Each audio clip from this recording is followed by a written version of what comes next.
computer. Here we go. So you should get a notification if you can let me know if you do. In the chat. Yeah, I test the chat. Yeah. Brilliant. Yep.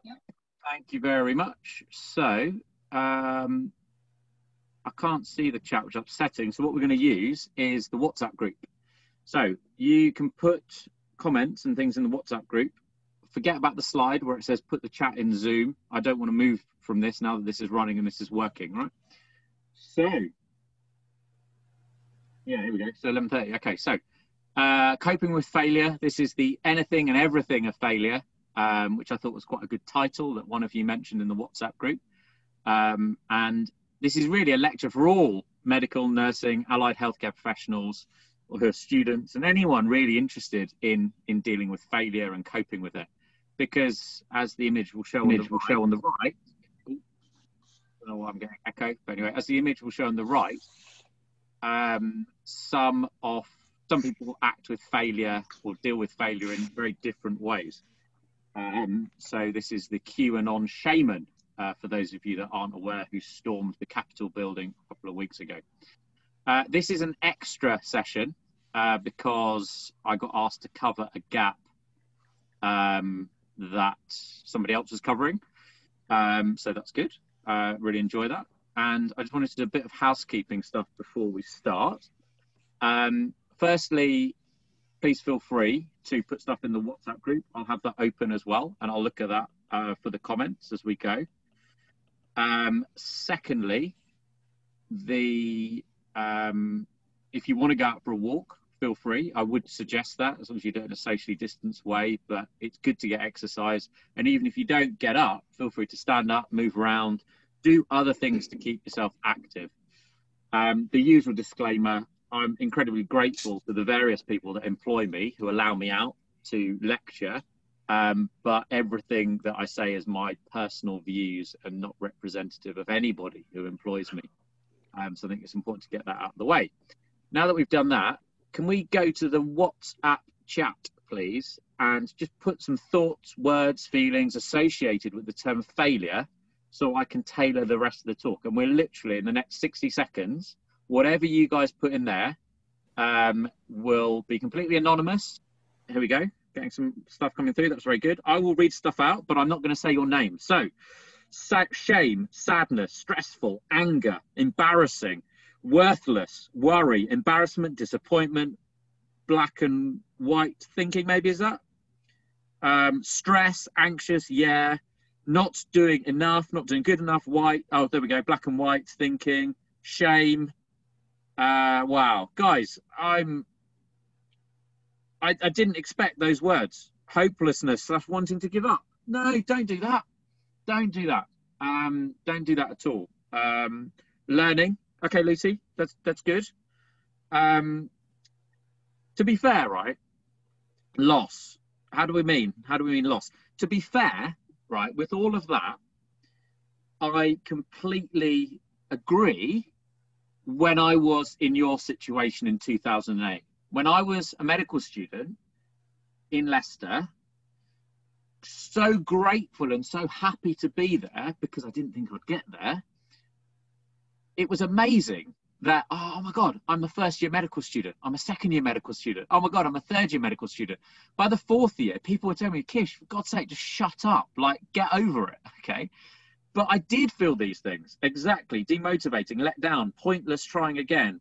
So, okay, so it sounds like that this is quite an important lecture, and it sounds like that, that's different, okay. So, and it sounds like we can get some useful stuff from this. So thank you for sharing that. That's really useful and really helpful. In terms of the crowdsourced agenda for dealing with failure, or the everything and anything and everything of failure, we're going to be looking to sporting successes for dealing with failure, both the emotional reaction and the physiological response. Personal reflections, what does fail mean to me? And I'm going to share those personal reflections with you. What does 1 and 2 mean for you? And we're going to talk about sausage factories and pressure cookers with an additional layer of a pandemic on top of that. Performance arousal curves are going to be covered. Study skills, a worked example in terms of failing to prepare is honestly preparing to fail. And then there's a little bit which is the logic of failure, which is something that I pre-recorded last night, and we will play that. And then finally, I think there is, if I remember rightly, it is take-home messages. Yeah, okay. So hopefully that sounds all right. Feel free to chat to me as we're talking in the WhatsApp group and to yourselves, as long as it's about this, because I'll check in on it and look at it as I feel it buzzing in my pocket. So first of all, from a sporting perspective, this is Vicarage Road. This is where Watford play, and I'm a season ticket holder. Not that that means anything because it's Watford. And a lot of my mates take the mick out of me and say, well, you're probably used to failure if it comes to supporting Watford. Now, I don't think that's fair. We've done quite well. We have been relegated recently. For those of you that follow, or whether you follow football or not, it doesn't matter. And even if you hate football, I would implore you to just stick with this and watch this next bit, okay? So this is a clip from 2013 in a very high pressure situation game, okay? And it's the last minute of the game. And just if we win this, we go to Wembley, the playoff final, which means we can go into the Premier League. If we lose this, Leicester go through to the final. So it's a massive game. This game has been billed as the most expensive game in football because the side that wins it gets not only 70 to 100 million the first year, but also the subsequent years, even if they get relegated, in parachute payments. It's only a minute. And as you're watching this, you can chat about it as well in the WhatsApp group as well. All right, so here we go. I hope the sound works. So it may well be Leicester who will finish the stronger. Knockout, he's got beyond Briggs, still going. Knockout goes to ground as Cassetti leads on him. Penalty! That is a massive decision. What a huge decision given by Michael Oliver. I'll tell you what, I'm not completely sure about this. I'm with Gianfranco Zola. I feel that Knockout is looking for this penalty. There might be some contact on him, but he's looking to go to ground. We'll get a better view here. He does brilliantly to get into the penalty area, but once he knocks it past Cassetti, there's a slight touch. To me, he throws himself to the ground, and that is a massive call for the referee. I felt he was probably going to book Knockout, but he's given a penalty, a massive call, and I'm not convinced he's got it right. Knockout, for me, is looking for it. Well, it's a season-defining call, nothing short of that. If Knockout, who won it, scores it, Leicester City go to Wembley, and it's the end for Watford.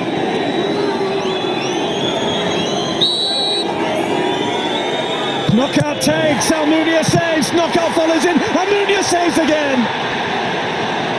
Absolutely astonishing. Now here come Watford. Forestieri. Here's Hogg. Deeney! Do not scratch your eyes. You are really seeing the most extraordinary finish here. It almost mirrors the final. Okay, there we go. So here you'll see some other prepare for F1 videos. That's the one we're going to come to later. And that's a respiratory exam and a hand exam. That one's actually got 1.1 million views. But anyway, so we're going to move on to the next slide, I think. I don't know how to do that. Hold on. Maybe I'll press escape. Does that do it? There we go. So, and then I need, oh no, hold on. This is a shame, hold on. I don't know how to, does anyone know how to do this? What are you trying to do? Move on to the next slide. I think you're sharing YouTube with us. Is this from the slideshow? Yeah, I embedded it in the presentation. Press escape and see what happens. Escape. There we go. Does that work? Now it's a white screen. There we go. Sorry, got it. Okay. Now we can see press. Got it. So I'm going to go from that. Okay. So you can see. There we go. Thank you. So there's another video, sadly. So we'll have a little bit of a technical hitch. But so I've always wanted to be on Sky Sports news from analysis and breaking down this kind of stuff. So you're just going to have to bear with me for this bit. And this is the breakdown. So you've got the emotional reaction at the beginning. So when failure happens, this is whether you're playing sport or anywhere, these, I'm sure, are feelings that mirror the feelings that you put in the WhatsApp group, right, that we were talking about. Is that fair to say? I think it is. That emotional reaction can be quite detrimental. It can actually trigger, reactions that, Cassetti could have turned around and lamped somebody. Not great. Gianfranco Zola takes off his Watford puffer jacket in a very exasperated fashion. Then there's the second bit. And I don't know if you guys heard of, it takes more than 10,000 hours to be an expert for something. These professional footballers will have practiced to within an inch of their lives, because it is high stakes. It is the ultimate high stakes environment. If this one game is worth 100 million plus and it's resting on the one kick, you can bet anything you want that these players will have practice. So that's the 10,000 hours to be an expert. And then that leads into this muscle memory element where it allows them to perform in this kind of environment, immense pressure, immense stress, bearing in mind that people in the crowd behind them are probably shouting abuse and various other stuff. Plus there's a bit of luck. And I don't know if you saw Manuel Almunia, the then Watford goalkeeper. He actually made a double save. And he made a double save because I shouldn't laugh. I mean, he's a complete legend for doing it. But he was playing as a result of pain-killing injections, various places in his body. I don't know exactly where, I can't remember. But he couldn't get up because he could not get up quick enough. It just so happens that Knockaert hit it into him. And the second save was just because Almunia couldn't have got up, right? So, yes, it's preparation, the most you can do to be the best in the situation that you can. And it requires a bit of luck. But then it's also channeling that adrenaline to the point that it actually, this is an iconic moment that people who even hate football will have seen this because it's been seen millions of times around the world, right? And then that's in the short term. But then there's also, in the long term, bouncing back better. This is Craig Shakespeare, who was involved he was the Leicester, he wasn't the manager at this point because Claudio Ranieri actually won it. But Nigel Pearson was the manager of Leicester when they lost that. And then the following season, they literally, they went up. And then I think they almost went down. And then the following season, they stormed the league, right? So they won the league, which is absolutely... It's Moneyball-esque. I don't know if you've seen the film with Brad Pitt about baseball teams and doing the best that they can on a limited budget. Although Leicester did spend money, I would say probably Watford is more Moneyball-esque. But anyway, I digress. So when I was in Leicester as a medical student, I really, really, really wanted to be living and working London way because that's where my family were or are. And the reason that I was in Leicester and then Lincoln and Northampton and Nottingham and Milton Keynes, all these places that are north, was because I didn't get jobs that allowed me to come back to London until May 2018 when I joined AstraZeneca. And I'm incredibly grateful to be able to move to a place where I'm close to friends and family. So from a reflections point of view, I've looked back at my career and there's another very relevant disclaimer here. The first one is that I failed MRCS more than 7 times. And it was only 3 or 4 years ago that I could actually feel I could talk about that among the medical community, because I felt this sort of stigma or shame or imposter syndrome, or I'm not a proper doctor because I don't have a postgraduate medical exam. Now, you will encounter that. And that is not the case.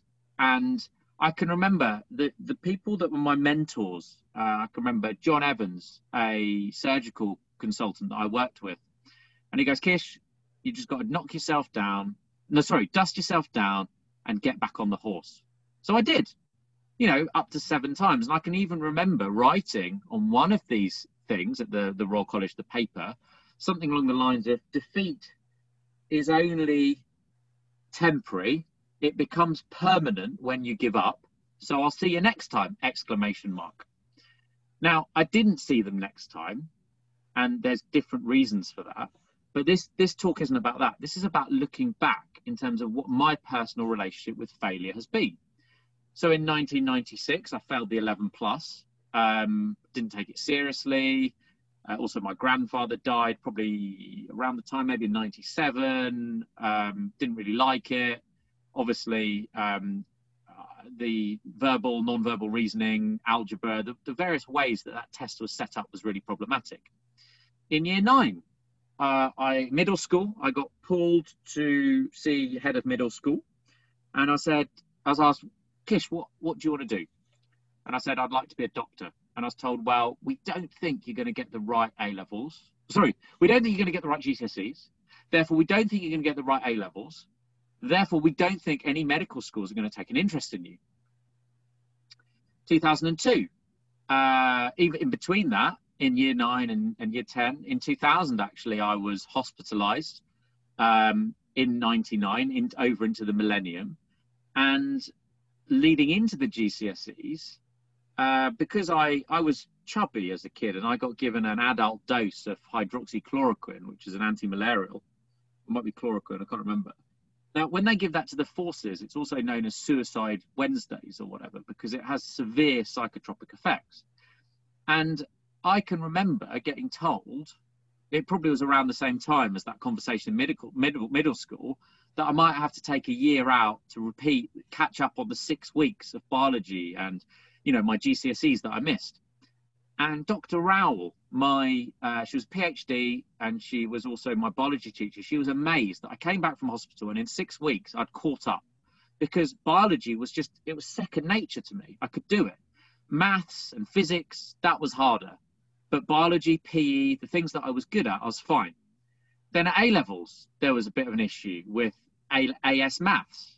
At GCSEs, I got told, yeah, you got to do maths, chemistry, biology, physics to get into medical school, which was well-intentioned advice, but it was a nonsense. So I ended up doing biology, chemistry, PE, and maths. But maths was an absolute disaster, and we'll talk about that in a sec. In A2 chemistry, I had to resit a lot of my modules for chemistry. So I did. And the school said, well, we don't think you're going to be able to do it. It was well-intentioned. This isn't a criticism. They're only looking out for my best interests. And I had a great time at Rickmansworth School. But they said to me, we think you're putting yourself too much pressure to retake all the chemistry modules. But I did. And I'm glad that I did. And then finally, oh my God, the dreaded qualifier exam. In 2007, I almost got kicked out of medical school. It was kind of related to Watford as well, because we were in the playoff final again in 2007. It was the end of the 2006-07 season. And me and my mate went to Cardiff.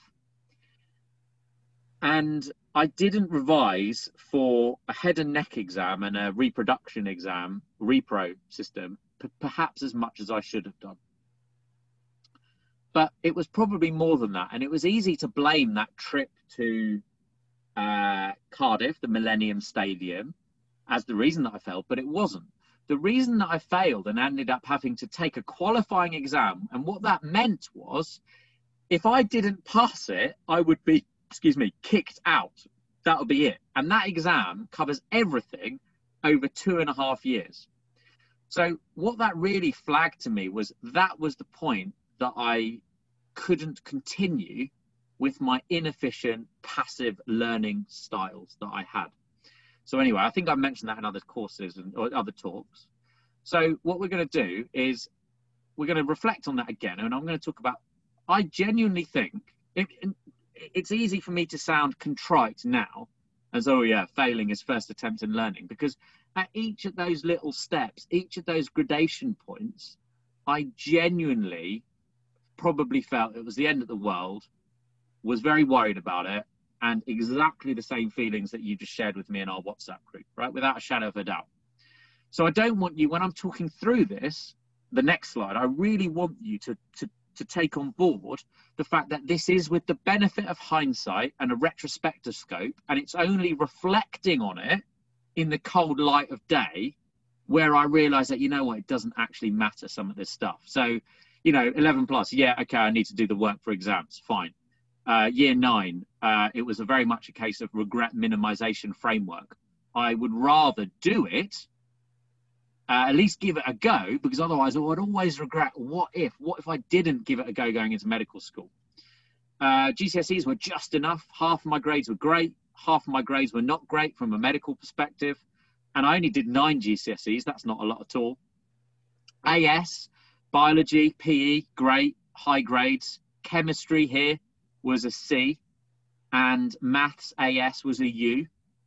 That was problematic, where they were saying, oh no, actually you've got to declare that now, even though you haven't cashed that in, you've got to put that on your personal statement, which was a problem, because that meant medical schools wouldn't take a look at me, right? So thankfully we spoke to the exam boards and we didn't have to declare it because it wasn't cashed in, it was fine. But the important point here is I realized in 2003, that year, 2002, 2003, that the effort that I had to put in to getting my maths grades up and the chemistry, which was hard, was going to be really detrimental to my other grades. So I could have spent 90% of my time on maths and 10% of my time on biology and PE and got B's across the board, but that wasn't good enough for medical school. So I can genuinely remember taking the decisions as a 17-year-old, that, right, okay, I'm going to sack off maths. I don't care. I was very fortunate. My parents paid for tuition from one of my dad's mates, who happens to be a maths teacher. And we always rib him in the sense that despite that years of tuition, which to be fair was the only work that I did for maths, I got 26, 27 and 28 UMS points for decision, statistics and pure. But it was important, because even at that time, as a 17-year-old, I said, right, I'm going to sack it off. The only stuff I'm going to do for that is that tuition, and I'm going to focus on everything else. And then it came to, okay, I've got these grades. I forgot about maths. What am I going to do? So I said, I'm going to change chemistry set. The teacher that we had believed that he went to Open University, therefore we should just read ourselves. And the other set had everything written up on the board from the curriculum, and it was just a case of memorizing it. So I changed sets. I also said to the school that I wanted to resit every single module. I've got to revise for a synoptic module anyway at the end of A-levels, so I might as well resit them all. And I also took an AS in computing, despite the school telling me, oh, you might be overburdened because it's quite a lot of work. And then thankfully I got into Leicester Medical School on this, also on the basis of working in Specsavers. And they said to achieve those kind of grades, but also hold down a full-time job, demonstrated skills that they felt could be actually really good in medicine. I mentioned it briefly on the qualifier exam where I almost got kicked out of medical school, and that was saturation point. And that was because I was persisting with passive learning styles where I was a human photocopier. And I've talked about this before, and that's why later on in this talk, we're going to talk about a nice digital kind of study technique that I think I would recommend to you guys to use. It really was damage limitation at that point, dealing with that failure. And it was literally, do not get kicked out of medical school. And then we've talked about that, failing that, but that was because that was a single best answer and extended matching question. The exams that I took at medical school were all short answer questions, so I could write short little mini or long essays in terms of explaining things, and I found that really easy. It was only in 2017 that I was like, oh, actually I'm not stupid, I'm just neurodiverse and I'm dyslexic. But it was only in 2017 that I felt comfortable enough in terms of challenging that perceived stigma. And to be fair, it's not perceived. There is stigma within the medical profession because somebody who's very senior in Nottingham Medical School, who will remain nameless, but very senior leadership position, went into meetings in a very bolshy way and said things like, oh, there's no such thing as dyslexic doctors, they're just lazy, and they just want extra time. We have to challenge that ignorance, because actually neurodiversity and cognitive diversity are the things that have actually powered certainly my medical career and the care and the things that I've done. But it's the same for everybody. You don't have to just have that label. We are all individuals. We all deal with things in different ways. And we're going to touch on that in a sec in the sausage factory. So as a result of this, I got grit, resilience, organization, problem solving, wanting to disruptively innovate, and also be quite entrepreneurial and creative in my approach. So I got some skills that I can apply in many domains of life. So what does this monologue mean for you? So I would welcome some comments just for 30 seconds in the WhatsApp. What does that mean to you? It's funny that you're getting goosebumps still in terms of that thing. I was told by the careers lady in year 9 I wouldn't be able to be a doctor as well. We are the year 9 students union. Oh my God, that's horrible. I got told that at A level. Wow, there's loads of comments. Hold on. Let's go through them. Okay, so we're talking about A levels. Very good. Not going to read all that. Yeah, definitely harder. For fruit and a job. Failure isn't the be all and end all. I agree. Other people are typing. What are your comments, reflections? What does this mean to you? Because I've written some slides in terms of what I think it might mean to you, but this is the opportunity for you guys to just type a few words. In the words of Dr. Umar Johnson, who I don't know who is, so thank you for flagging that. Every setback is the setup for a comeback. I completely agree. I actually had some coaching by a lady called Penny Blythe when I was a MBA student. And she was amazing because she said to me, wow, Kish, you've got something about you where every time you hit a dip, you bounce back stronger, which is good. I think that's handy. I was sat down and told there's not much point applying to medicine. Okay, well, let's just leave all that stuff, right? Because this is all emotional baggage that we need to shed. Just get rid of it, right? You guys are now medical students. Forget about this gateway year. Forget about the fact that, you know, if you get into medical school, you are in medical school. You are going to be doctors, okay? Yes, you have one more year to grow, develop, learn, explore, but what a gift. What a gift. And if you can shed all that stuff in terms of anybody who said anything negative to you about you're not going to be a doctor, you will be so much better moving forward. So that's one thing I think it means for you. But I'd also say beware the sausage factory mentality in medicine.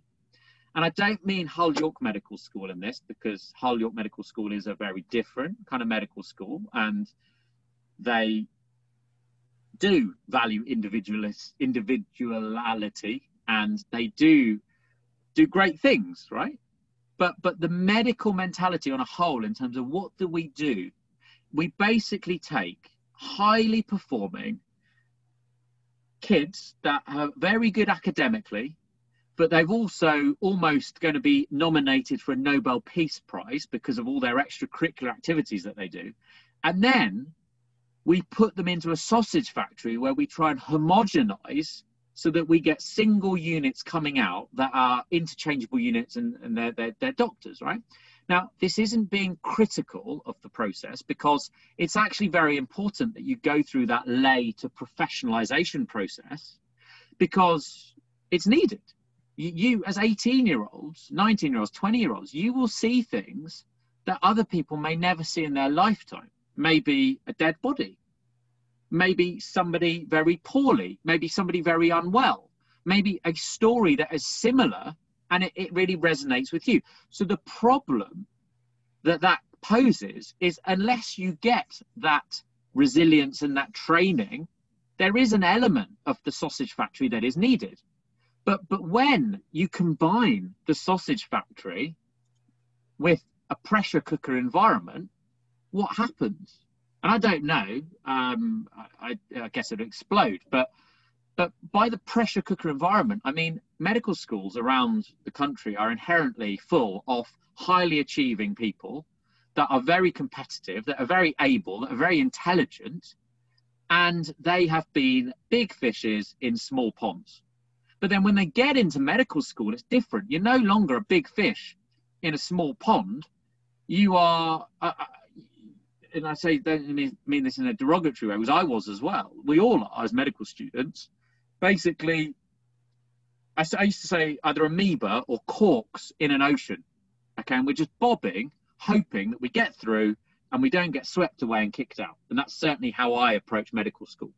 But putting that mentality, that homogenization, plus a pressure cooker mentality, does lead to problems. And if that wasn't enough, we're living in a COVID-19 pandemic where you guys all have to be isolated, live in your rooms, you don't get the university experience, you don't build groups and teams. It's very difficult. So I'm not trying to be negative about this. I'm just setting up why this is an important talk. So have you guys heard of performance arousal curves? And this is just a yes or no in the group. The worst thing is that when those teachers leave, before you can prove them wrong, get rid of the baggage, don't worry about it. Failure at the time seems like the end, but looking back, you realize that you learnt it from and it made it better. 100% agree. This is a sick analogy. I feel like we all have our own obstacles, but it's up to do something about it. Hashtag resilience, I 100% agree. No, you haven't heard about performance arousal curves. Okay, don't worry about it. We're going to talk about it. So do you remember this? When I showed you this, it was a case of, I said to you what medical school was like. And it was what my old medical education professor, Reg Denick, says was you're basically trying to take a sip of knowledge from a fire hydrant of stuff that is being fired at you. Now, when I told you that, when I told you that, that was so far in the horizon that some of you won't have listened to it. And as such, it was so far in the horizon, it was so small, it was probably here on the performance arousal curve, where you've got stress along the bottom and performance across the top. So people are pretty, some people may have been somewhere else, but generally, and I don't mean just you as a group, I mean all of the medical students that I've taught over all of the years, generally when I tell people them that at that stage in their career, the vast majority of people are at this inactive and laid back stage. Too little stress, under load, performance impact negligible. Okay, absolutely negligible. I can't remember what this animation or this build was meant to be, so I know I just didn't animate the slide. So here, this bit is about stretch and development. So I'm just going to shut the door because it's noisy next door. Okay. So, performance arousal curves. You need to be moderately, I would say, stressed. I can't see it under there because you're stretching yourself, and then you can get optimal performance. But you don't want to get into this zone of delusion zone where you're under strain and you burn out. And do you guys know the signs of burnout? Because I didn't make a slide on this, so we can put it in the chat. Just let me know yes or no if you know what the signs of burnout are. If not, we need to talk about that briefly before we move on.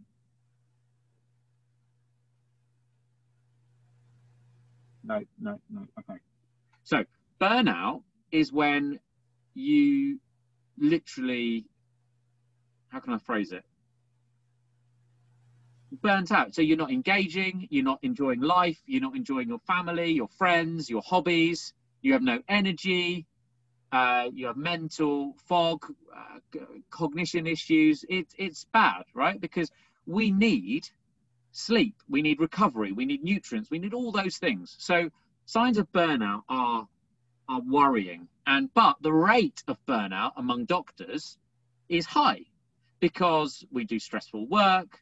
And that's also why the rates of divorce, depression, drug addiction, and sadly suicide in doctors is a significant area that we need to improve.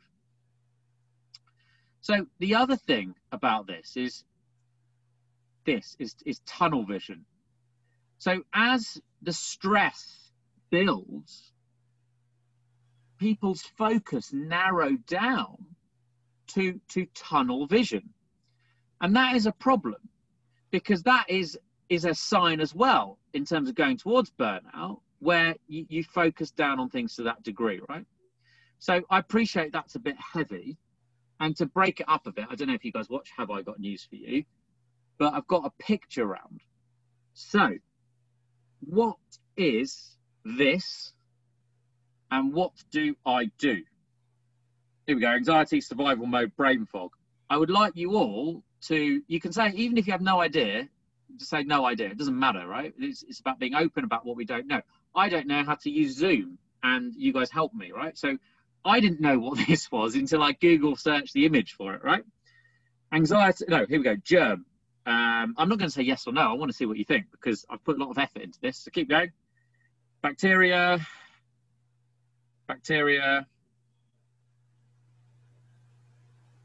I would have thought it was a bacteria. It looks a bit like bacteria, doesn't it? It looks a bit germy. Seaweed ball. Maybe. I'm not going to give you any yes or no. I don't know. Okay, so we don't know what this is. What do I do? We don't know. That's fine. So, what's this? What's this word here? I've given you, we're playing a bit of hangman as well, and you can put it in algae. No, you can try and put it in the thing. Okay, fight. So do we know what this is? Logan Paul versus KSI, boxing. No. It is boxing. Thank you. But it's this word, right? It's boxing, but they are, and this is an image that's depicting something. Muhammad Ali, yes. Highly recommend his autobiography. But anyway, so this is fight. So what's this? Flight. Here we go. So now do we know what this is? And what do I do? Aha, jinx. Aha, brilliant. We've got it. Okay, so somebody said it. And then freeze. Okay, so yeah, this is adrenaline. And this is what surges through your body at times of stress. And this is an evolutionary thing. So when we were cavemen, if we were being chased by animals, it is actually really helpful in the short term to have adrenaline surging through our system, because the physiological responses that it gives you is everything that you need. It diverts blood to muscles. It causes vasodilation. It raises your heart rate. It causes pupillary dilatation. It makes you alert. It makes you ready. Okay. So you will never forget now, hopefully, adrenaline, what it looks like, which doesn't really matter, but you'll link it to the fight, flight, or freeze. And I'll put, this PDF is massive because these are all super high images. So I'll put, sorry, the PowerPoint. So I'll put PDFs out afterwards and I'll email them to Paul. But you will never forget adrenaline and fight, flight, or freeze response. And that's the first bit of physiology that we're learning on this. I don't know, have you guys covered this already on your course? You might not have done. You might have done, I don't know. Just looking, somebody's going to say no. Okay, fine. So that's good. So I pitched it at the right level. So it's fine. You will never forget. But what I was going to do is, we've got this in terms of adrenaline, also known as epinephrine, as our American cousins say, is a hormone and medication normally produced by both the adrenal glands and by a small number of neurons in the medulla oblongata, where it acts as a neurotransmitter involved in regulating visceral functions, right? These little boxes on Wikipedia are brilliant. I don't care what the certain members of the medical community might say, oh, you look at Wikipedia. Let them be stuffy about it. Yes, it's not PubMed, but it gives me the information that I need quickly in a good way. Another thing that gives me the information quickly in a good way is also the question functionality on Google. So this is the study skills technique session bit, which is, so when I was looking for this at 0047 on 2 days ago, whatever, 1 day ago, can't remember, I searched adrenaline chemical structure because I wanted to pull this and this, right? But then the questions people also ask are so useful. And look at the ones that I opened up to talk about to you. But the reason I did that is because I wanted to share this with you. If you print it as a PDF, that page, you've suddenly got loads of nice notes that are made for free and it's really easy. Then you've got a PDF that you can read and annotate and highlight. And if you file these, I've spoken to a couple of you about it as well, in terms of I'm fascinated for research in terms of how we can use Google questions in terms of projects. So if you want to get involved with that, let me know.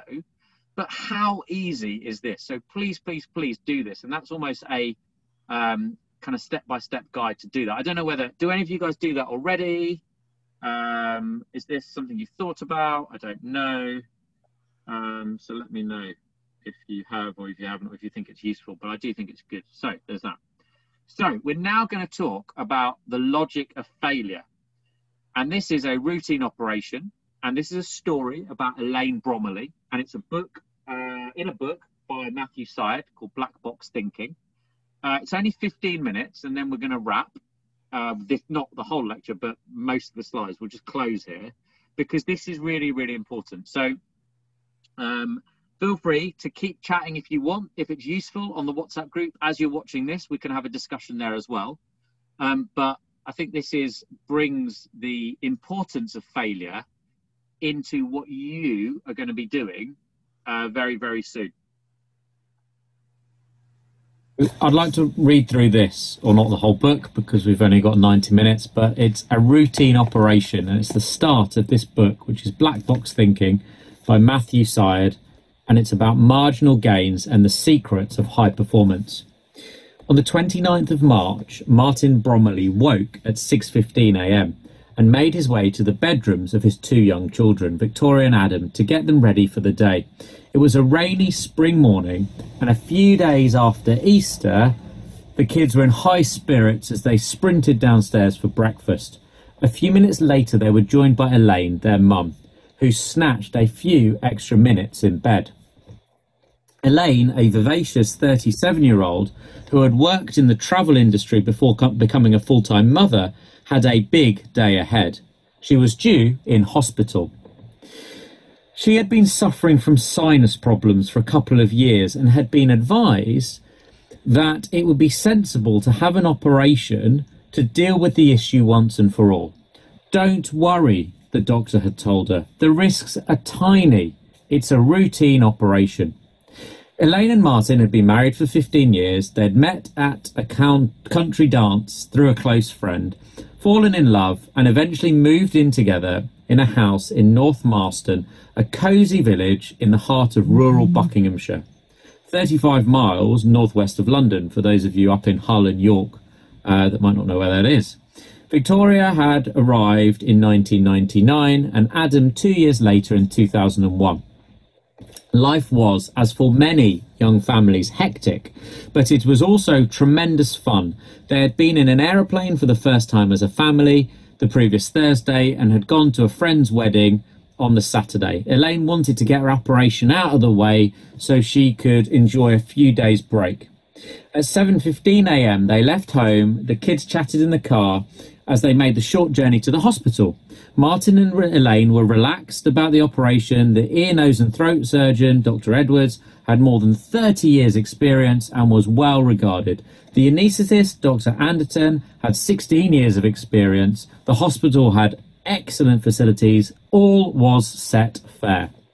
When they got there, when they arrived, they were shown to a room where Elaine was put into a blue gown for her operation. "How do I look in this?" she asked Adam, who giggled. Victoria climbed up onto the bed so that her mother could read to her. Martin smiled as he listened to a plot that was by now familiar. On the windowsill, Adam played with his toy cars. At one point, Dr Anderton came in to ask a couple of standard questions. He was chatty and in fine humour. Like any good doctor, he understood the importance of setting a relaxed tone. Just before 8:30 a.m, Jane, the head nurse, arrived to wheel Elaine to the operating theatre. "Are you ready?" she asked with a smile. Victoria and Adam walked alongside the trolley as it rolled down the corridor. They told their mum how much they were looking forward to seeing her in the afternoon after the operation. As they reached a junction in the corridor, Martin ushered his children to the left as Elaine was wheeled to the right. She leaned up, smiled, and cheerily said, "Bye." As Martin and the kids were walking to the car park, they were going to the supermarket to do the weekly shop and buy a treat for Elaine, cookies. Elaine's trolley was being wheeled into the pre-operating room. This room, adjacent to the operating theatre, is where the last-minute checks are made and the general anaesthetic administered. Dr Anderton was with her, a familiar and reassuring face. He inserted a straw-shaped tube called a cannula into a vein in the back of her hand, which would deliver the anaesthetic directly into her bloodstream. "Nice and gently," Dr Anderton said. "Here you go, into a deep sleep. It was now 8:35 a.m.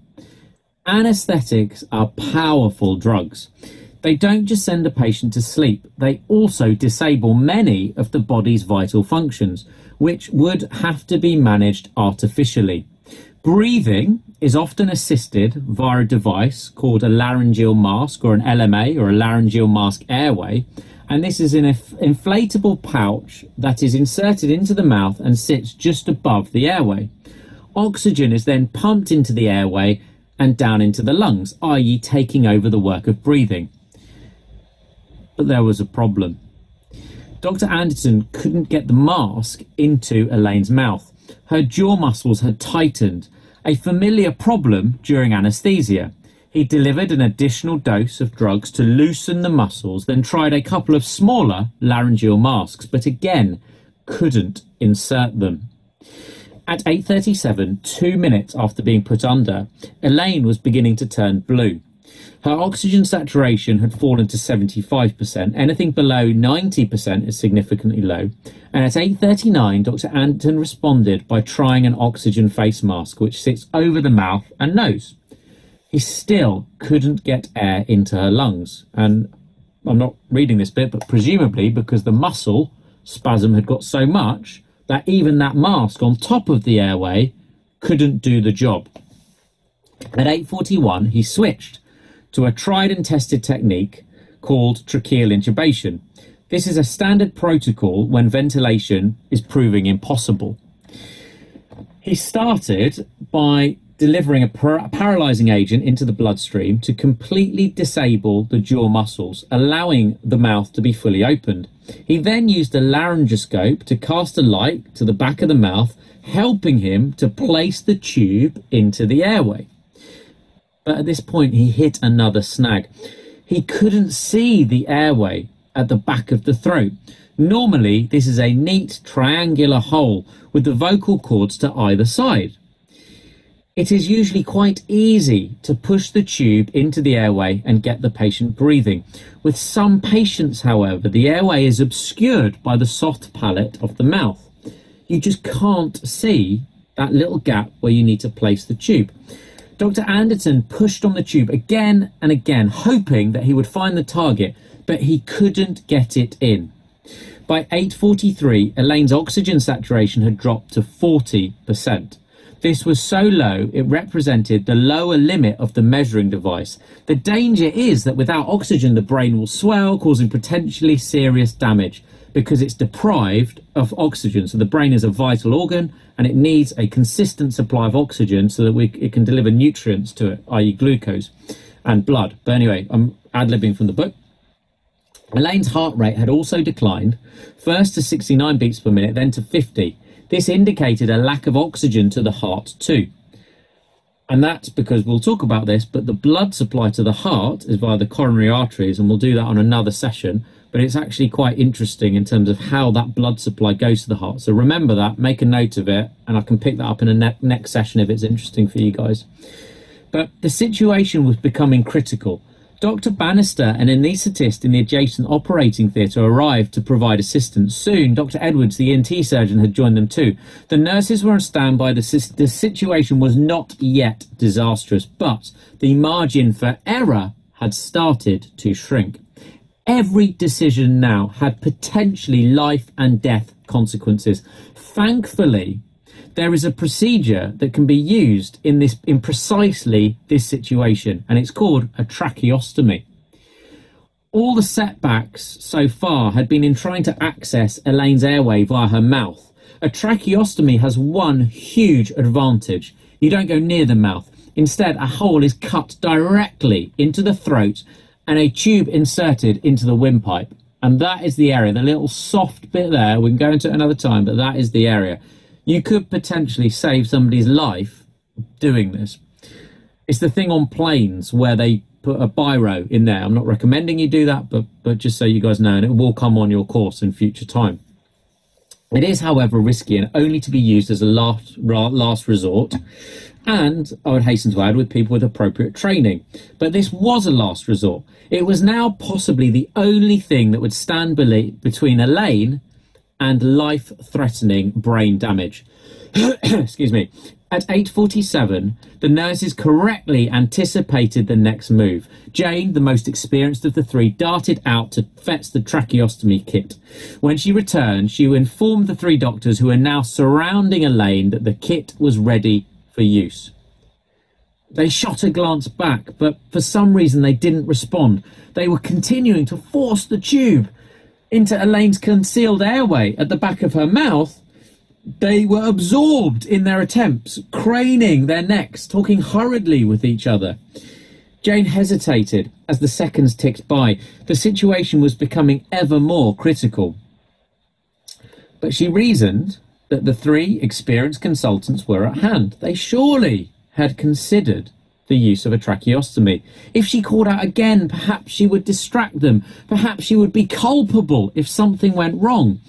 Perhaps they had already ruled out a tracheostomy for reasons she hadn't even considered. She was one of the most junior people in the room.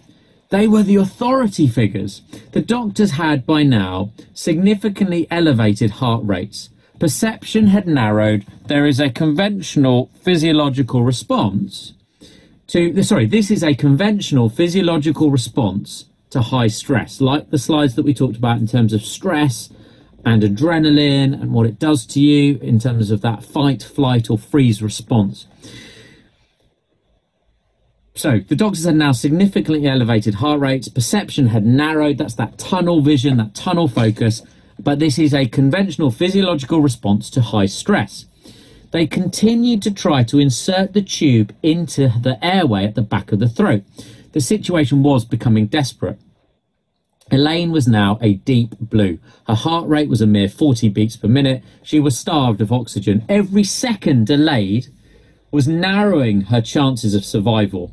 The doctors persisted in their increasingly frantic attempts to access the airway via the mouth. Dr. Edwards tried intubation. Dr. Bannister administered another laryngeal mask.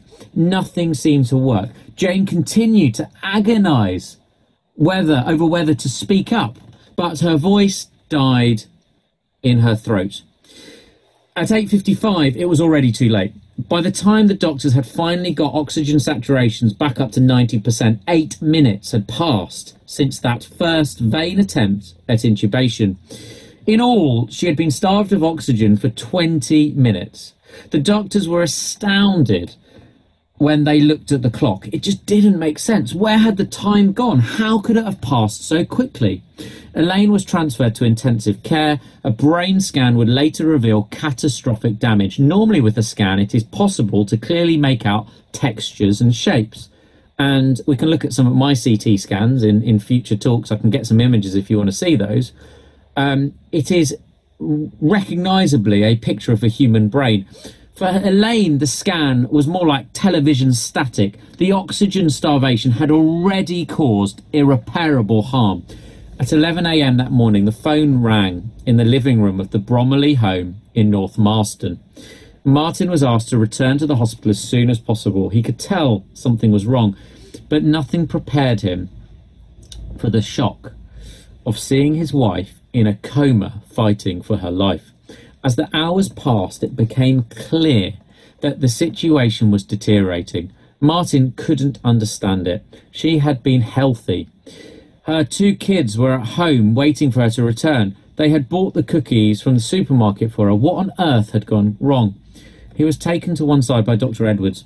"Look, Martin, there were some problems during anaesthesia," he said. "It's one of those things. Accidents sometimes happen. We don't know why. The anaesthetist did their very best, but it just didn't work out. It was a one-off. I'm so sorry."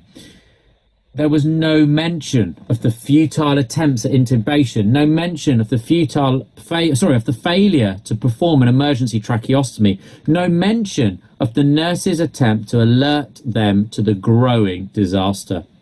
Martin nodded and said, "I understand, thank you." At 11:15 p.m. on the 11th of April 2005, Elaine Bromley died after 13 days in a coma. Martin, who had been at her bedside every day, was back at the hospital within minutes. When he got there, Elaine was still warm, he held her hand and told her that he loved her and said he would look after the kids as best he could. He then kissed her goodnight. Before returning the following day to collect her belongings, he asked the children if they wanted to see their mum one last time. To his surprise, they said yes. They were led into a room and Victoria stood at the end of the bed while Martin reached out to touch his mother and say goodbye. Elaine was just 37. So I've been frantically looking this evening for a video of that story because I can remember reading this book years ago, and it shaped my practice and the way that I deal with failure and the way that I set up myself in terms of not only to learn medicine but also practice it. So we're going to go back to the slides now. This is just to make it easy in the lecture tomorrow for this 15 minutes. The book is this one, Black Box Thinking by Matthew Syed. Martin Bromley, Elaine's husband, has set up a charity called the Clinical Human Factors Group, and the slides and the links to that are all in the lecture. So I really recommend you look at that on Blackboard and you think about this, because we're talking about how to deal with failure, and everything that we crowdsourced was about how we deal with failure personally as clinicians. But in 5 years' time, in 10 years' time, you guys are going to be on the front line and you need to look at failure from a system perspective as well. So thanks so much, and I'll see you in the slides.